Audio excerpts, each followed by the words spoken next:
Good afternoon, everyone. We're Group 5.1, and our group project name is Lights On. Our goal for this project is to convert potential energy from 10 pounds of falling potatoes to electrical energy to power a 12-volt bulb.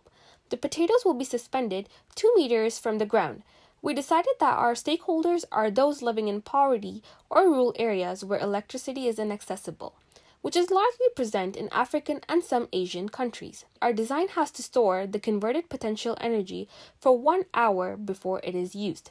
Throughout our design process, we've decided to use a flywheel as our energy storage. We've broke this further into secondary objectives such as minimizing friction and noise with ball bearings that will be installed on both ends of the rod, and that we will build a rigid frame that's capable of supporting 45 newtons from securing the potatoes and 74 newtons from holding the flywheel 2 meters from the ground. The most important parameter in determining the performance of our design is how long our flywheel will rotate after one mass is dropped. Generally, the longer and faster the flywheel rotates, the better. Firstly, we find the angular acceleration by applying summation of torques on the flywheel. Then, using the appropriate kinematic equation, we isolate and solve for time t. Hence, we determine that the flywheel will rotate 1 hour and 30 minutes. This is based on the assumption that the only frictional losses is torque by the bearings and there is negligible air drag on the flywheel. A standard bind mesh was applied to the flywheel rod and bearings to initiate the finite element analysis. We applied a gravitational force and torque on the rotating assembly as shown on the left, from which we can conclude that most of the stress occurs on the part of the rod between the bearing and the end of the rod where the step pulley is to be attached. On the right, we conducted stress analysis on the frame which will be holding the rotating assembly up.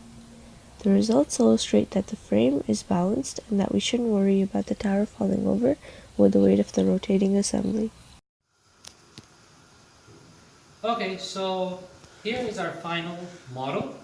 As you can see, it's very similar to the SolidWorks design, except obviously it looks better because it's real. Now, the components that are same to the CAD model, which we couldn't model really, is the hook, the rope. The model parts would be your pulley, the rod, the flywheel, and on the other side we have magnets. If you want to come around and look at there. We have approximately 5 magnets at the moment, because one broke.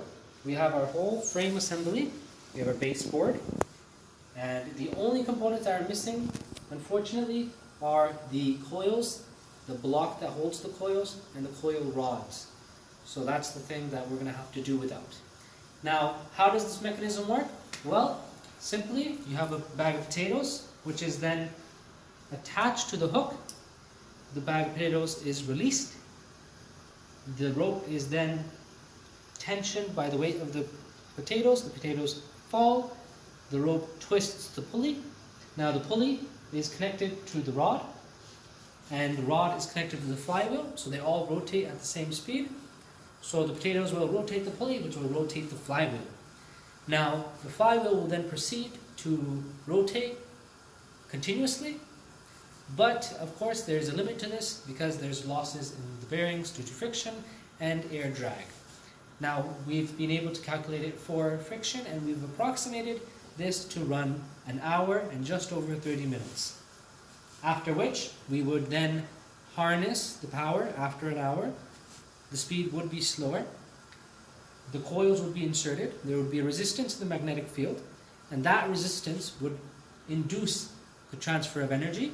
Otherwise, the magnetic field just rotates and nothing stops it. And that harnessed energy drives electrons in the coils, which is then connected to our circuit, which powers our light bulb, which is our secondary objective.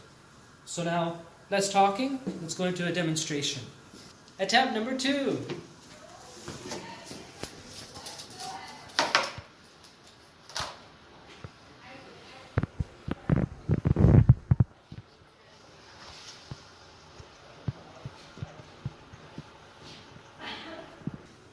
The only machine parts that we have are the rod and the flywheel. The pulley came pre-assembled. So the flywheel came as a 9-inch diameter by 1-inch thickness round stock, cast iron, which we machined down to make it true. And then finally the bearings came pre-assembled. The actual pulley, flywheel, and rod are secured by a glue, and that's what keeps everything rotating together.